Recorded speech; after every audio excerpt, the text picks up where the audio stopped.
ವಿಧಾನಸಭೆ ಅಧಿವೇಶನ ನೋಡಿದ್ರು ಕೂಡ ನಿಮಗೆ ಭಾಳ ಬೇಸರ ಆಗುತ್ತೆ. ಅಲ್ಲೂ ಶಾಸಕರಿರಲ್ಲ, ಶಾಸಕ ಪಕ್ಷದ ಶಾಸಕರಿರಲ್ಲ.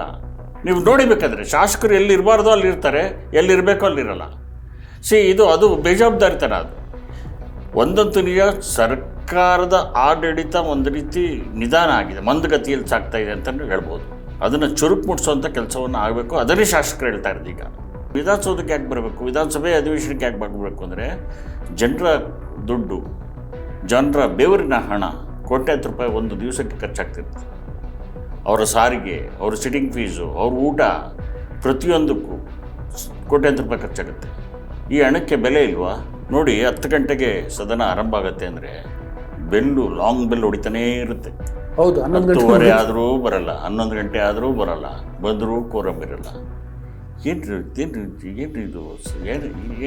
ಜನ ಏನು ಅಂದ್ಕೋಬೇಕು ಇವ್ರ ಬಗ್ಗೆ? ಒಳ್ಳೆ ಅದ್ಭುತವಾದ ಊಟ, ಆ ಅದ್ಭುತವಾದ ಊಟ ಅಲ್ಲೇ ಮಾಡ್ಕೊಂಡು ಅಲ್ಲೇ ಅಧಿವೇಶನ ಮಾಡ್ಬೋದಲ್ಲ. ಮಧ್ಯಾಹ್ನ ಹೋಗ್ತಾರೆ ಊಟದ ಟೈಮ್ಗೆ, ಲಂಚ್ ಬ್ರೇಕ್ ಹೋಗಿದವರು ಮತ್ತೆ 3:15 ಗಂಟೆ ಆದರೂ ಬರಲ್ಲ ಸದನಕ್ಕೆ, ಬೆಲ್ ಹೊಡ್ಕೊಂತಾನೆ ಇರ್ತದೆ. ಇದಿದೆಯಲ್ಲ, ಇದಕ್ಕೆ ಒಂದು ಕಡಿವಾಣ ಹಾಕಬೇಕು. ನಮಸ್ಕಾರ, ವಾರ್ತಾ ಭಾರತೀಯ ವೀಕ್ಷಕರಿಗೆ politics.com ಕಾರ್ಯಕ್ರಮಕ್ಕೆ ಸ್ವಾಗತ. ನಾನು ಧರಣೇಶ್ ಬುಕನಕೆರೆ. ರಾಜ್ಯದ ಕಾಂಗ್ರೆಸ್ ಪಕ್ಷದ ಶಾಸಕರು ಉತ್ಸಾಹವನ್ನು ಕಳ್ಕೊಂಡಿದ್ದಾರಾ ಎನ್ನುವಂಥ ಒಂದು ಪ್ರಶ್ನೆ ಉದ್ಭವಿಸ್ತಾ ಇದೆ. ಜೊತೆಗೆ ರಾಜ್ಯ ಸರ್ಕಾರ ಅವರಿಗೆ ಸ್ಪಂದಿಸ್ತಿಲ್ವಾ ಅನ್ನುವಂಥ ಪ್ರಶ್ನೆ ಕೂಡ ಉದ್ಭವಿಸಿದೆ. ನಾನು ಯಾಕೆ ಈ ಪ್ರಶ್ನೆಗಳನ್ನು ಎತ್ತುತ್ತಿದ್ದೀನಿ ಅಂದರೆ, ಕಳೆದ ಒಂದು ವಾರದಲ್ಲಿ ಸ್ಪೀಕರ್ UT ಖಾದರ್ ಅವರು ಒಂದು ಬಜೆಟ್ ಕಾರ್ಯಾಗಾರ ಹಮ್ಮಿಕೊಂಡಿದ್ರು. ಅದಕ್ಕೆ ಶಾಸಕರು ಸರಿಯಾಗಿ ಹೋಗಿರಲಿಲ್ಲ. DK ಶಿವಕುಮಾರ್ ಔತಣಕೂಟವನ್ನು ಅರೇಂಜ್ ಮಾಡಿದರು. ಅದಕ್ಕೆ ಶಾಸಕರು ಸರಿಯಾಗಿ ಹೋಗಿರಲಿಲ್ಲ. ನಿನ್ನೆ ಮುಖ್ಯಮಂತ್ರಿ ಸಿದ್ದರಾಮಯ್ಯ ಅವರು ಶಾಸಕಾಂಗ ಪಕ್ಷದ ಸಭೆಯನ್ನು ಕರೆದಿದ್ರು. ಅದಕ್ಕೂ ಕೂಡ ಶಾಸಕರು, ಒಂದು ಅರ್ಧಕ್ಕಿಂತ ಹೆಚ್ಚು ಶಾಸಕರು ಗೈರಾಜರಾಗಿದ್ದರು. ಅದರಿಂದನೇ ನಾನು ಹೇಳ್ತಿರೋದು, ಶಾಸಕರಿಗೆ ಉತ್ಸಾಹ ಕಡಿಮೆಯಾಗಿದೆಯಾ ಅಥವಾ ಸರ್ಕಾರ ಸ್ಪಂದಿಸ್ತಿಲ್ಲ ಅನ್ನೋ ಕಾರಣಕ್ಕೋಸ್ಕರ ಶಾಸಕರು ಹೋಗ್ತಿಲ್ವಾ ಅಂತ. ಯಾವ ಕಾರಣಕ್ಕೋಸ್ಕರ ಹಿಂಗಾಗ್ತಿದೆ ಅನ್ನೋದ್ರ ಬಗ್ಗೆ ಚರ್ಚೆ ಮಾಡೋಣ. ಚರ್ಚೆ ಮಾಡಲಿಕ್ಕೆ ನಮ್ಮ ಜೊತೆಗೆ ಹಿರಿಯ ಪತ್ರಕರ್ತರಂತಹ ಹೊನ್ಕೆರೆ ನಂಜುಂಡೇಗೌಡರು ಇದ್ದಾರೆ. ಅವ್ರ ಜೊತೆ ಚರ್ಚೆ ಮಾಡ್ತೀನಿ. ಅದಕ್ಕೂ ಮೊದಲು ನಾನು ನಿಮಗೆ ರಿಕ್ವೆಸ್ಟ್ ಮಾಡ್ತೀನಿ, ನೀವು ಇನ್ನೂ ವಾರ್ತಾ ಭಾರತಿಯನ್ನು ಸಬ್ಸ್ಕ್ರೈಬ್ ಮಾಡಿಲ್ಲ ಅಂದರೆ ದಯವಿಟ್ಟು ಸಬ್ಸ್ಕ್ರೈಬ್ ಮಾಡಿ, ಲೈಕ್ ಮಾಡಿ, ಶೇರ್ ಮಾಡಿ, ಬೆಲ್ ಬಟನನ್ನು ಪ್ರೆಸ್ ಮಾಡಿ. ಈಗ ನಂಜುಂಡೇಗೌಡರ ಜೊತೆಗೆ ನಾನು ಮಾತುಕತೆಯನ್ನು ಶುರು ಮಾಡ್ತೀನಿ. ಸರ್, 2 ಪ್ರಶ್ನೆ ಕಾಡ್ತವೆ ಅಂತ ಹೇಳಿದೆ ನಾನು ಇಂಟ್ರಡಕ್ಷನಲ್ಲಿ. ಒಂದು, ಶಾಸಕರಿಗೆ ಉತ್ಸಾಹ ಇಲ್ವಾ ಅಂತ. ಉತ್ಸಾಹ ಇಲ್ವಾ, ವಿಶ್ವಾಸ ಇಲ್ವಾ, ಏನು? ಇನ್ನೊಂದು, ಸರ್ಕಾರ ಸ್ಪಂದಿಸ್ತಿಲ್ವಾ ಅಂತ. ಸೊ ನಿಮ್ಗೇನು ಅನಿಸುತ್ತೆ? ಅಲ್ಲ, ಇದೆರಡೂ ಕೂಡ ನಿಜ. ನೀವು ನನ್ನ ಕೇಳೋದಾದರೆ ನೋಡಿ, ಅವ್ರದ್ದು ಭಾಳ ಮುಖ್ಯವಾದ ಇದು ಕೊರತೆ ಅಂದರೆ, ಗ್ರೀವಿಯನ್ಸ್ ಅಂದರೆ, ಸರ್ಕಾರ ತಮ್ಮ ಬೇಡಿಕೆಗಳಿಗೆ ಸ್ಪಂದಿಸ್ತಾ ಇಲ್ಲ, ಸಚಿವರು ಸ್ಪಂದಿಸ್ತಾ ಇಲ್ಲ, ನಾವು ಹೇಳಿದ ಕೆಲಸಗಳಾಗ್ತಿಲ್ಲ, ಅಧಿಕಾರಿಗಳು ಸ್ಪಂದಿಸ್ತಾ ಇಲ್ಲ.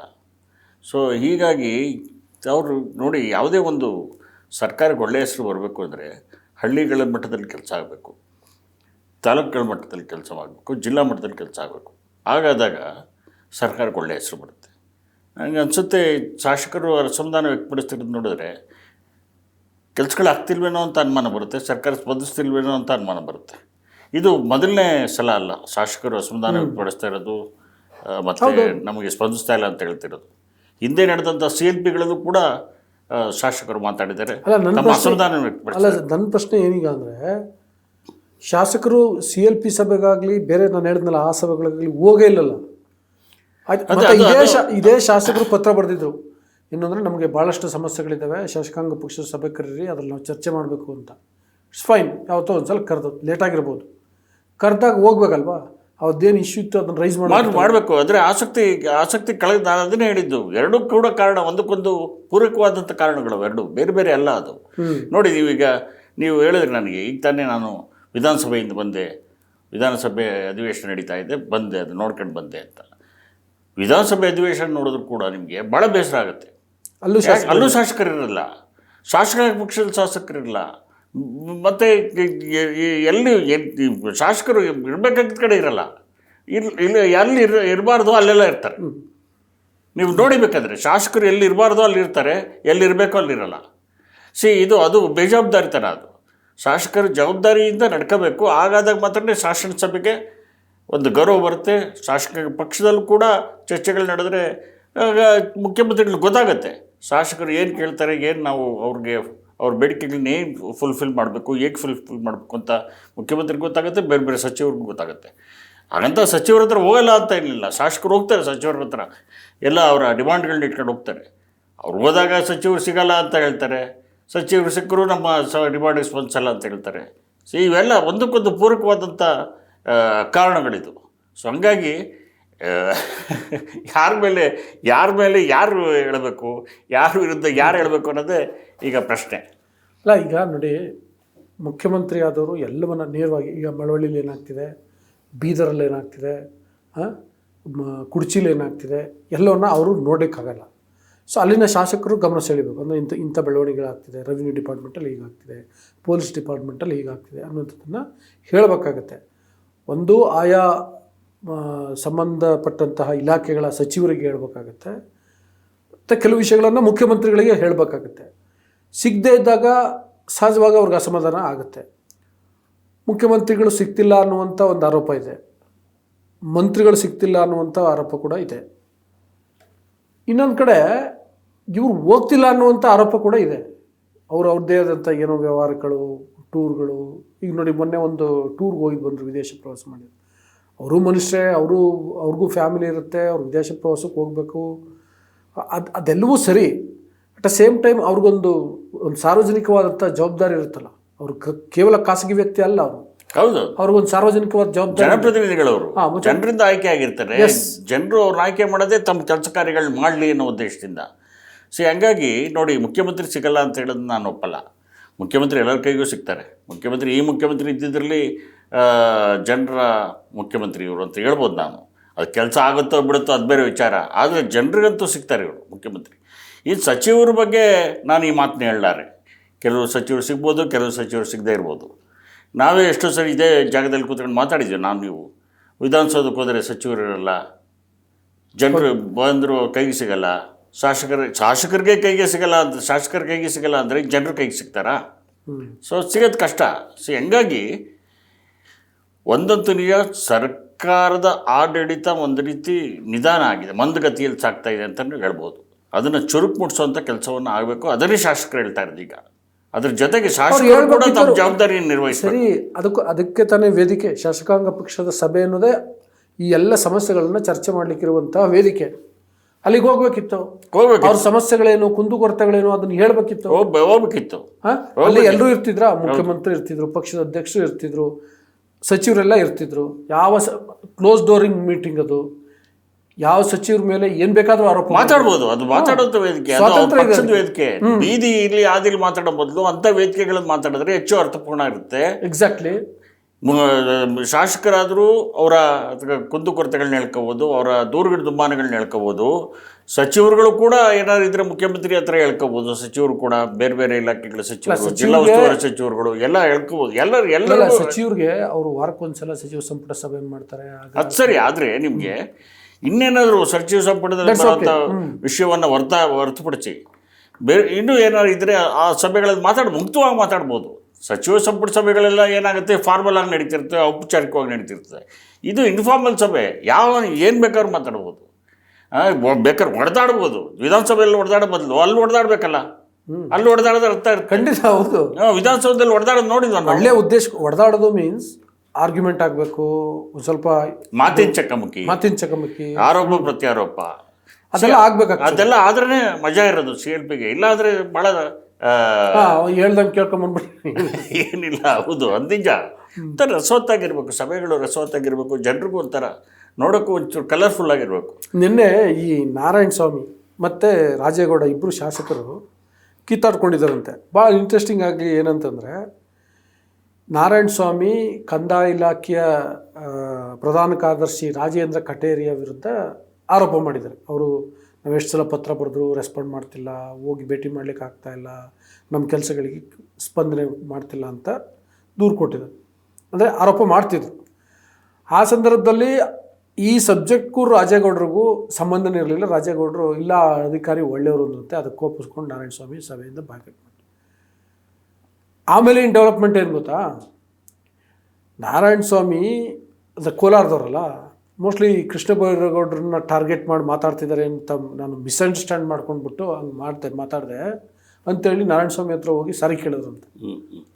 ಅಂದರೆ ಈ ಥರದ್ದು ಏನೇನೋ ನಡೀತಿರ್ತವೆ, ನಡಿಬೇಕು ಆ್ಯಕ್ಚುಲಿ. ಆದರೆ ಶಾಸಕರೇ ಹೋಗಿಲ್ವಲ್ಲ ಅನ್ನೋದು ನನ್ನ ಪ್ರಶ್ನೆ. ಅದಕ್ಕೆ ನಾವು ಶಾಸಕರು ಹೋಗಬೇಕು, CLP ಮೀಟಿಂಗ್ ಕರೆದಾಗ ಹೋಗಲೇಬೇಕು. ಆಮೇಲೆ CLPಗಿಂತ ಮುಖ್ಯವಾಗಿ ವಿಧಾನಸಭೆಗೆ ಶಾಸಕರು ಬರಬೇಕು. ಯಾಕೆಂದರೆ ಅಲ್ಲಿ ಕಾಂಗ್ರೆಸ್ ಶಾಸಕರು ಮಾತ್ರ ಅಲ್ಲ, ಈವನ್ BJP ಎಲ್ಲ ಶಾಸಕರು ಅಲ್ಲಿ ವಿಧಾನಸೌಧಕ್ಕೆ ಬರಬೇಕು. ಯಾಕೆಂದ್ರೆ ವಿಧಾನಸೌಧಕ್ಕೆ ಯಾಕೆ ಬರಬೇಕು, ವಿಧಾನಸಭೆ ಅಧಿವೇಶನಕ್ಕೆ ಯಾಕೆ ಬರಬೇಕು ಅಂದರೆ ಜನರ ದುಡ್ಡು, ಜನರ ಬೆವರಿನ ಹಣ ಕೋಟ್ಯಾಂತರ ರೂಪಾಯಿ ಒಂದು ದಿವಸಕ್ಕೆ ಖರ್ಚಾಗ್ತಿರ್ತದೆ. ಅವರ ಸಾರಿಗೆ, ಅವ್ರ ಸಿಟ್ಟಿಂಗ್ ಫೀಸು, ಅವ್ರ ಊಟ, ಪ್ರತಿಯೊಂದಕ್ಕೂ ಕೋಟ್ಯಾಂತರ ರೂಪಾಯಿ ಖರ್ಚಾಗುತ್ತೆ. ಈ ಹಣಕ್ಕೆ ಬೆಲೆ ಇಲ್ವಾ? ಇವತ್ತು ನಾನೊಂದು ಎಕ್ಸಾಂಪಲ್ ಹೇಳ್ತೀನಿ. ಇವತ್ತು ನಾನು ಆ್ಯಕ್ಚುಲಿ ವಿಧಾನಸಭೆಯಲ್ಲಿ ಊಟದ ಟೈಮಲ್ಲಿ ಇದ್ದೆ. ಎಲ್ಲ ಶಾಸಕರಿಗೆ ಮತ್ತು ಸಚಿವರಿಗೆ ಸರ್ಕಾರದಿಂದ ಊಟದ ವ್ಯವಸ್ಥೆ ಮಾಡಿರ್ತಾರೆ. ಐ ಥಿಂಕ್ ಎಲ್ಲರದ್ದು ಹೆಸರಲ್ಲೂ ಬಿಲ್ ಹೋಗುತ್ತೆ. ಆದರೆ ನಾನು ಇವತ್ತು ಕಣ್ಣಾರೆ ನೋಡಿದೆ, ಸತೀಶ್ ಜಾರಕಿಹೊಳಿ ಮಾತ್ರ ಸಚಿವರ ಪೈಕಿ ಒಬ್ಬರು ಊಟ ಮಾಡಿದರು. ಇನ್ಯಾವ ಸಚಿವರು ಅಲ್ಲಿ ಊಟ ಮಾಡಲಿಲ್ಲ.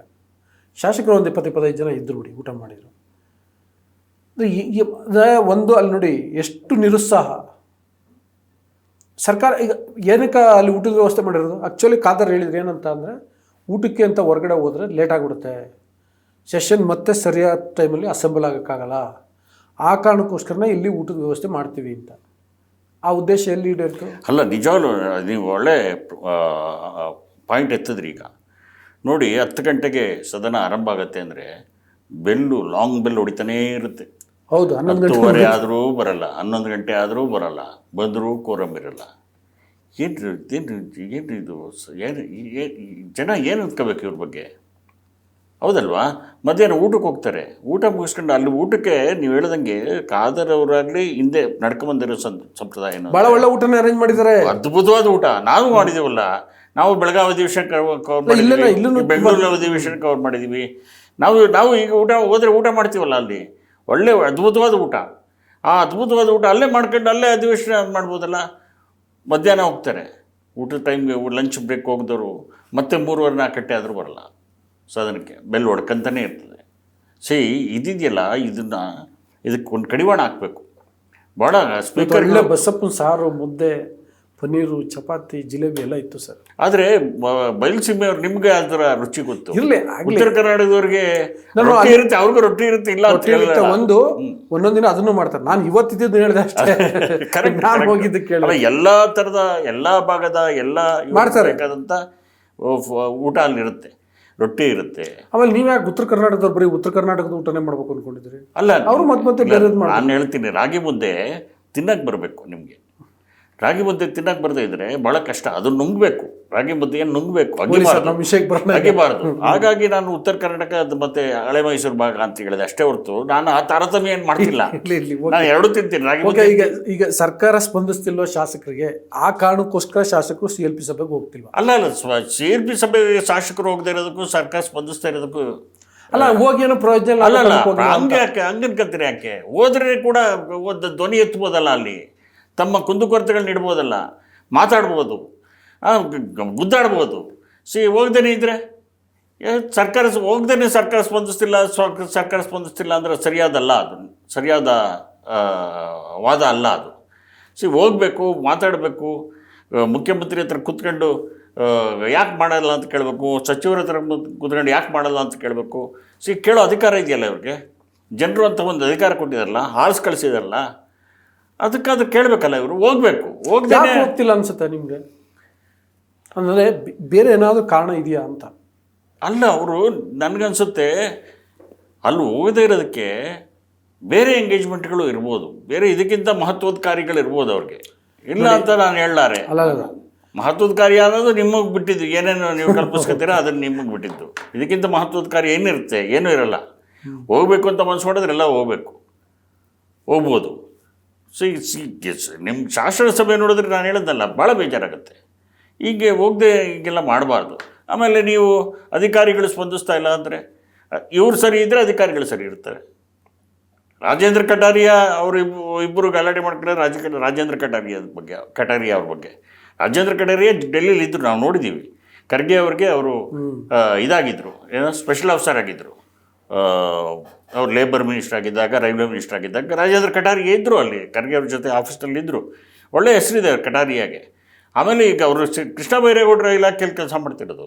ಕೃಷ್ಣ ಬೈರೇಗೌಡರು ಚೆನ್ನಾಗಿ ಕೆಲಸ ಮಾಡ್ತಿದ್ದಾರೆ. ಏನು ಇವ್ರಿಗೇನು ಮಿಸ್ಅಂಡರ್ಸ್ಟ್ಯಾಂಡಿಂಗ್ ಆಗಿರ್ಬೋದು. ಇನ್ನೊಂದು, ಶಾಸಕರಿಗೆ ಸಚಿವರು ಸಿಗ್ತಿಲ್ಲ ಅನ್ನೋ ಆರೋಪ ಇದೆಯಲ್ಲ, ಇದನ್ನ ನಾವು ಇನ್ನೊಂದು ಆಯಾಮದಿಂದನೂ ನೋಡಬೇಕು ಅಂತ ಅನಿಸುತ್ತೆ. ಈಗ ಶಾಸಕರು ಏನೇನೋ ಫೈಲ್ ತರ್ತಾರೆ, ಇವ್ರು ಸೈನ್ ಹಾಕೋಕ್ಕಾಗಲ್ಲ, ಕ್ಲಿಯರ್ ಮಾಡೋಕ್ಕಾಗಲ್ಲ. ಕ್ಲಿಯರ್ ಮಾಡಿದ್ರೆ ಅದು ಬೇರೆ ಬೇರೆ ಥರ ಸಮಸ್ಯೆ ಆಗ್ಬೋದು, ಅದರಲ್ಲಿ ಭ್ರಷ್ಟಾಚಾರ ಆಗುವಂಥ ಸಾಧ್ಯತೆಗಳಿರ್ತವೆ.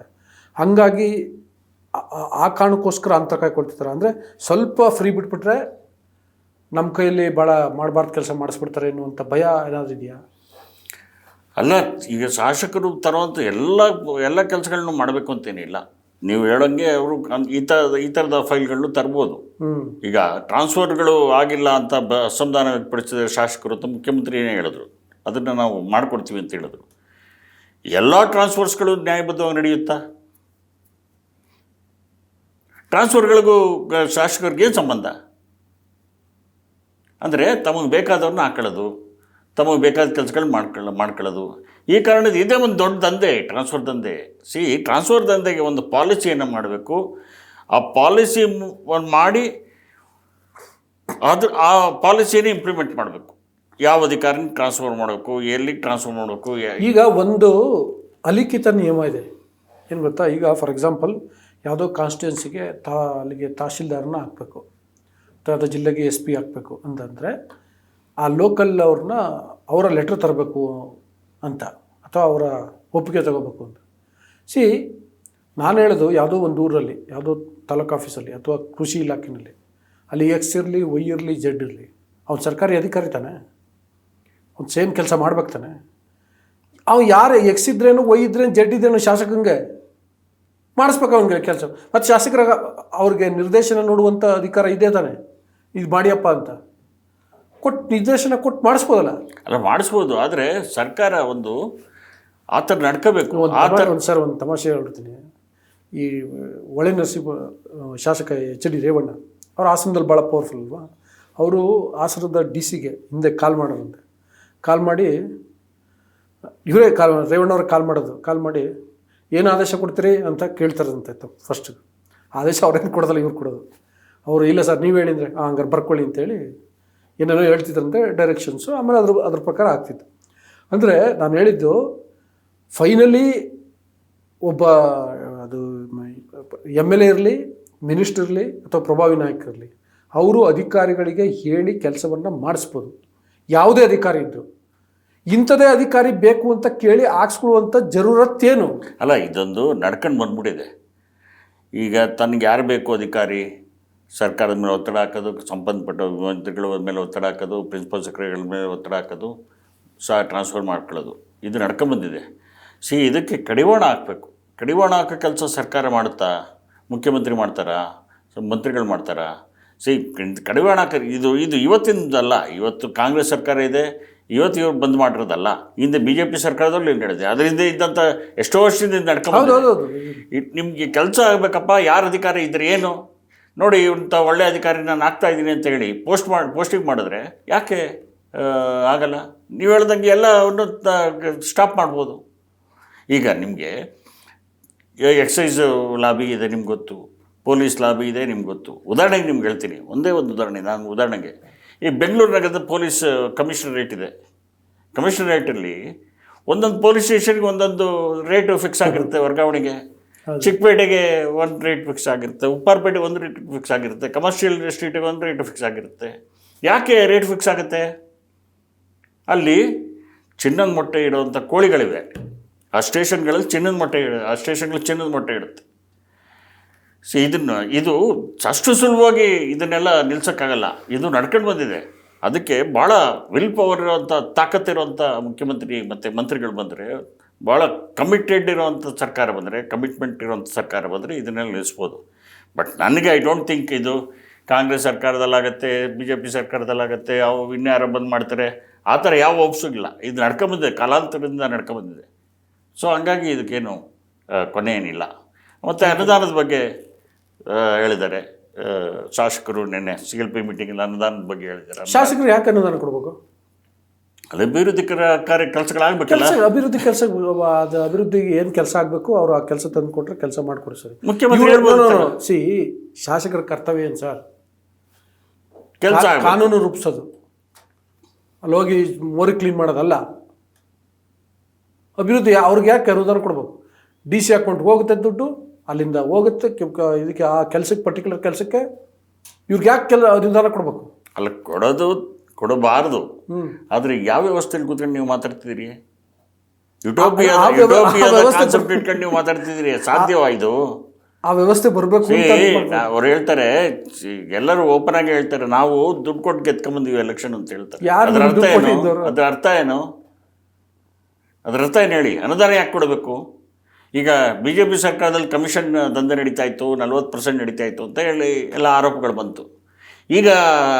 ಈಗಲೂ ಕಮಿಷನ್ ದಂಧೆ ನಡೀತಾ ಅಂತ ಆರೋಪ ಬರ್ತದೆ. ಯಾವಾಗ ನೀವು ಒಂದು ಚುನಾವಣಾ ವ್ಯವಸ್ಥೆ ಭ್ರಷ್ಟ ಆಗುತ್ತೆ,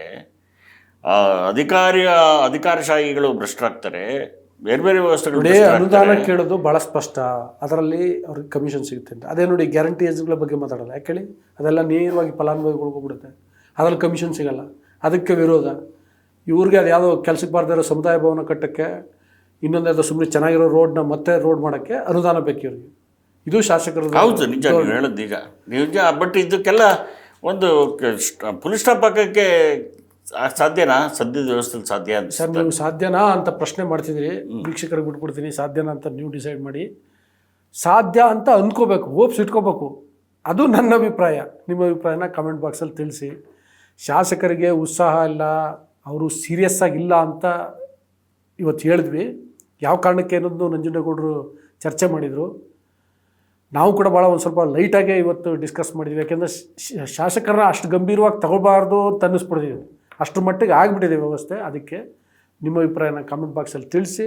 ವಾರ್ತಾ ಭಾರತಿಯನ್ನು ಇನ್ನೂ ಸಬ್ಸ್ಕ್ರೈಬ್ ಮಾಡಿಲ್ಲ ಅಂದರೆ ಸಬ್ಸ್ಕ್ರೈಬ್ ಮಾಡಿ, ಲೈಕ್ ಮಾಡಿ, ಶೇರ್ ಮಾಡಿ, ಬೆಲ್ ಬಟನನ್ನು ಪ್ರೆಸ್ ಮಾಡಿ. Thank you.